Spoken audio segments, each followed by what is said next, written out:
your NBA Finals experience, I would like to dig into it a little more about the first one when you were in your second year in the NBA. You guys lost in 7 games, right? And Six games. six games, and you were like the best player in the series. You almost scored 41 points per game.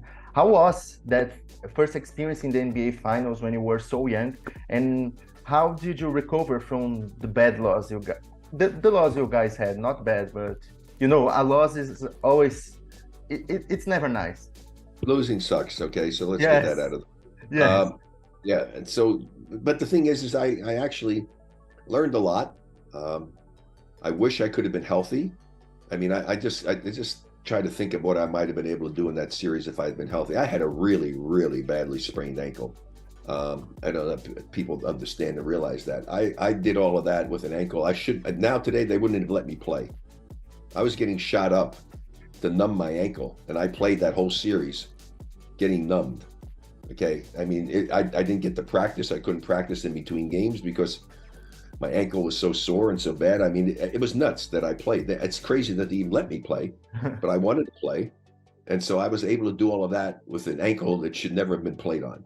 So, yeah, that was pretty remarkable. I'm just lucky I didn't ruin my career by, hurting myself to the point that I would never been able to play again. So I was very lucky. But I also learned that you can't allow yourself to get so emotionally involved, because that drains your energy. If you get so wrapped up and emotional about wanting to play and do something, you're sapping your own energy. So you have to learn to deal with it on a much more controlled basis. And so that really helped me when I went to the finals again, finally got back there in 75.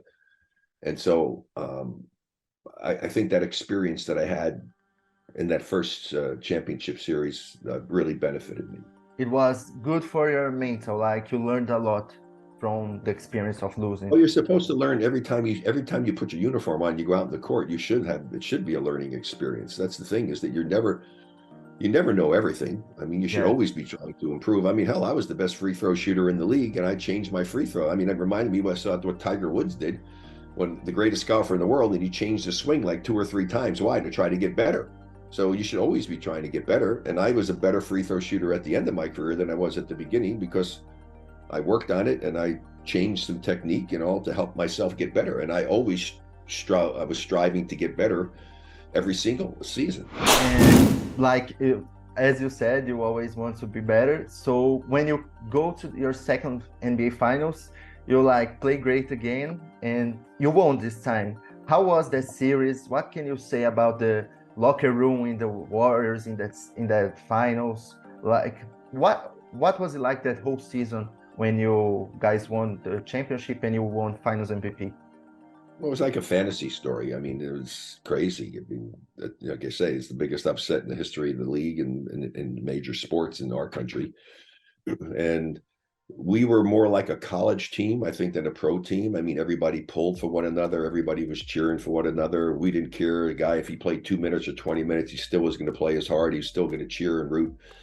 And it was just a great experience to be a part of that, and to have such good teammates, because you don't win championships by yourself. You win as a team. Yeah. And we really, I think, epitomized what a team should be all about, which is a total commitment to defense. And you take your ego and you put your ego in the closet, because it's no longer about you. It's about the team. And what can I do to help make us a better team? And everybody was willing to do that. And that's why we had the success that we had. And you already said, you sweep the Washington Bullets 4-0. Did you in any way expect that? No, of course not. I thought we could beat them. Yeah. I mean, they were very overconfident. Biggest mismatch in the history of the NBA Finals. I think we won 1 game. 2 of the games against them that we played, I don't know. I know for sure one of the games I probably shouldn't have played. I was hurt. And so they were all talking about Mike Reardon can guard me and hold me down. I mean, Mike Reardon is shorter than I am, and I'm faster than he is. So that was never going to happen. And so I think they got overconfident, even by the fact that there was an arena problem for us. And so usually it was going to be 2 there, 2 at our place, and then 1-1-1. they were willing to play the first game there, then come back to our place for 2 before we went back to their place, because they were so confident in themselves that they would, oh yeah, fine, we'll do that. We'll win the first game. Then we'll go back to their place and we'll beat them. You know, probably they expected to be sweeping. They expect worst case scenario, they'll win 1 of the 2 games. And well, when they lost that first game, everything changed for them. And then when they lost the second game, then, you know, so it really got to the point that they were desperate. And so it was kind of cool to be able to do that, to be able to beat that team the way that we beat them. But we did it as a team. That's the big thing. You win as a team. You don't win as an individual in a team sport. But you were the finals MVP. So how did you felt like that in? Was that your best stretch as a player? That 4 games?